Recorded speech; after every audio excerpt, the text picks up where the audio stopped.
And this morning, we are getting reactions from universities across our area, including Furman president. They actually sent out an email to faculty and staff saying in part, quote, "The number of students we enroll at Furman who identify as part of an underrepresented group is growing. We remain committed to the goals of diversity and inclusion and belonging, and we strongly believe that a diverse student body taught by a diverse faculty and supported by a diverse staff contributes to Furman's academic excellence and our contributions to society."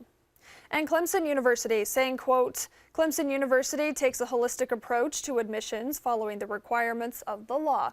Clemson will abide by applicable court rulings as we continue to encourage all talented students from South Carolina and elsewhere to attend Clemson."